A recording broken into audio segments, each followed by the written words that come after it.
Good evening, everyone. I'm going to ask you to do something that I bet no speaker has ever dreamed of asking you to do at the beginning of a talk. I'd like you all to get out your phones, including me. I'm getting out my phone. I'm not saying make calls, I'm saying get out your phones. Now, in doing this, I realize I've created a bit of a distraction because now that you have your phones out, some of you are looking at texts, some of you are looking at notifications, some of you are comparing your phones and you're getting a little jealous of the person with their phone next to you. But what I want you to know is that what you have in your hand is way more than you think it is. What you have in your hand is not just a distraction. What you have in your hand is a tool for discovery. So I know, by definition, if you are in a TEDx audience, you want to change the world, or you wouldn't be here. And I'm actually going to tell you how you can change the world by using your phone and becoming a citizen data scientist. So that we avoid further distractions, I'll ask you to put your phones away. A little bit about my story. By vocation, I work in the field of data science, where I help my company make better decisions with data. But by avocation, or by hobby, I'm a citizen data scientist, and I actually use my phone and my devices to participate in experiments where I donate data or I help analyze data to solve scientific problems. And I'm going to show you, before you leave, how you're going to be able to do that. So citizen data scientists are everyday people. You don't need a lab coat.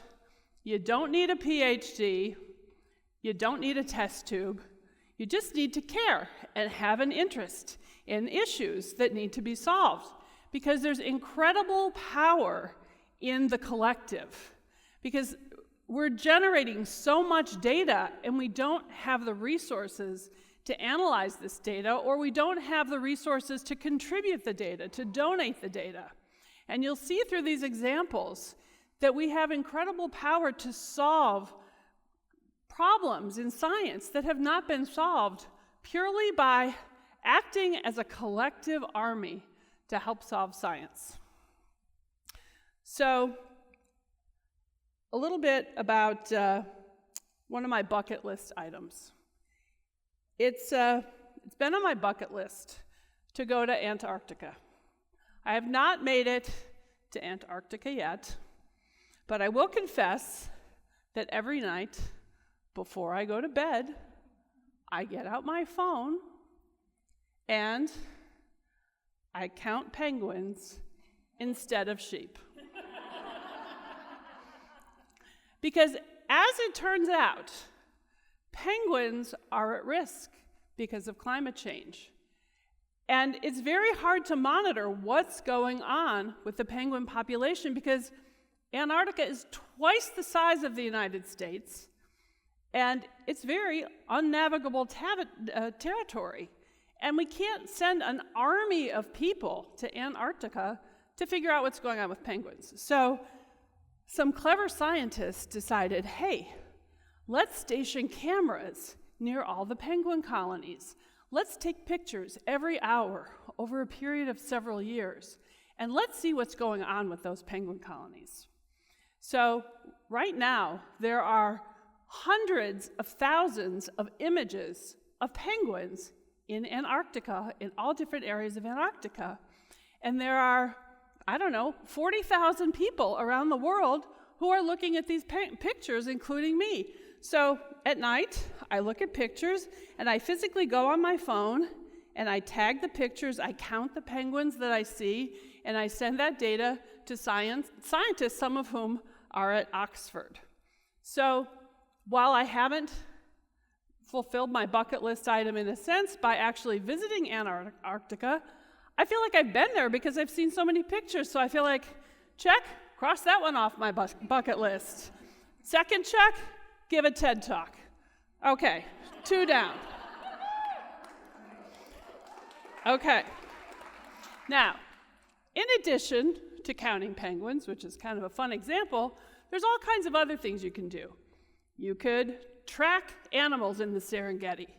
If you are into space, you could be looking at the thousands of pictures that are generated from telescopes and help find supernovas, because it's actually kind of surprising that the human eye is sometimes better at recognizing a supernova than a computer. So that's something that you could do.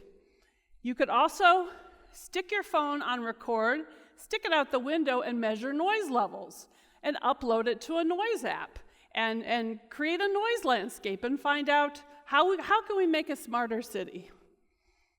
And if you really want to, you can get your dog in on the act, because there is a scientist who has a project called the Dog Rehoming Project, where she has constructed some basic games.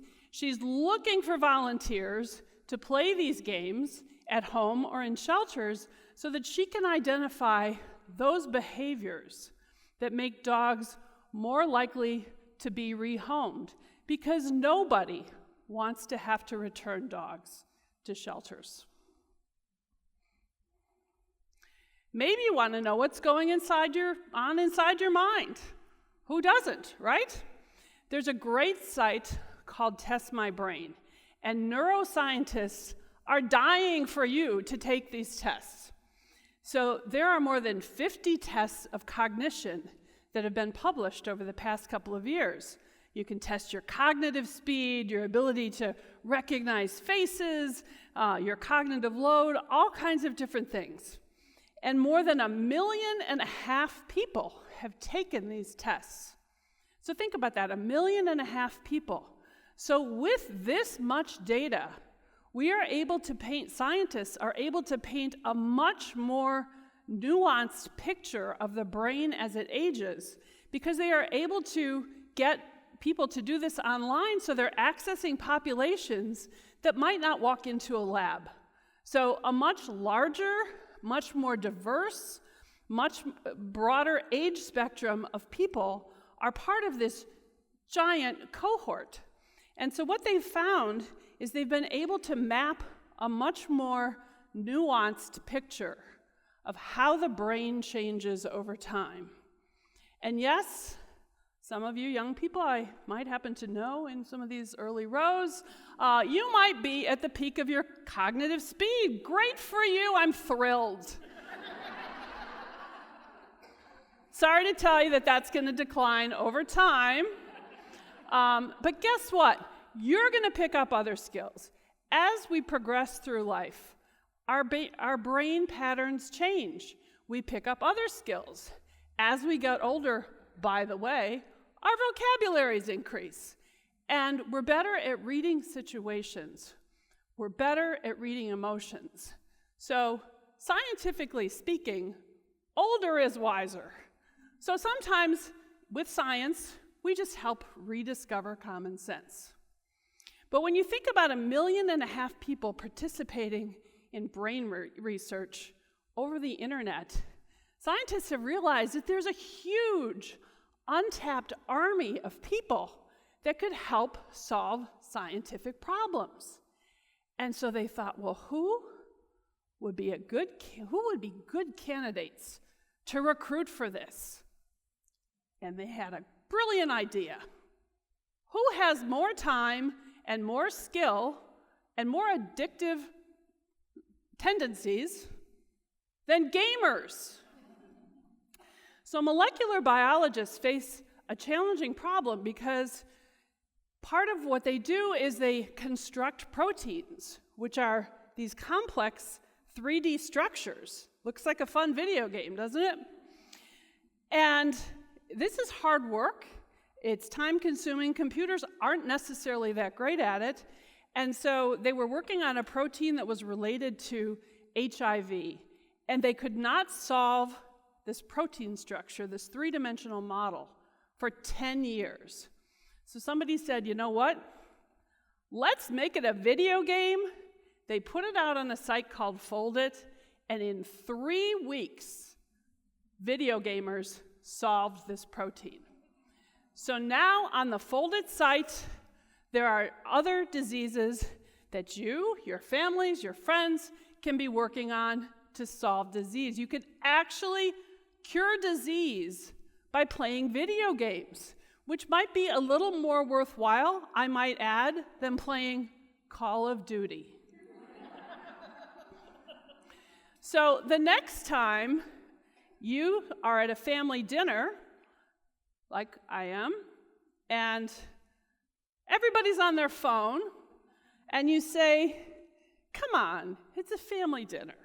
Can we just have an actual conversation? Can we actually talk? Can you get off your phones? Now you might hear them say, Mom, I'm curing cancer. Well, I don't have an answer for that one. So when I hear that, I head out into my garden and I let them stay on their phones. And this summer, when I was in my garden, I looked up and a monarch butterfly flew by. And I took notice because I thought, you know what? I haven't seen a monarch butterfly since I think I was 12. Where have been the monarchs? So it turns out monarchs are really at risk. So the next day I went out, I saw another monarch.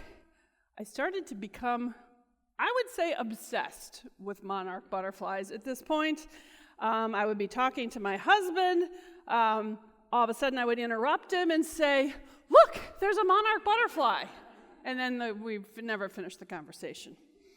So what I learned so I started tracking when they came, where they came from, what time, all this stuff. And I learned about the epic journey that monarch butterflies make. They make the most epic journey, most epic and perilous journey of any insect in the world. They travel upwards of 2,500 miles from Canada and the eastern United States, and they all, if you look on this map, they all, from all these different locations, manage to find this very remote central mountain range in Mexico. It's really an incredible feat of nature.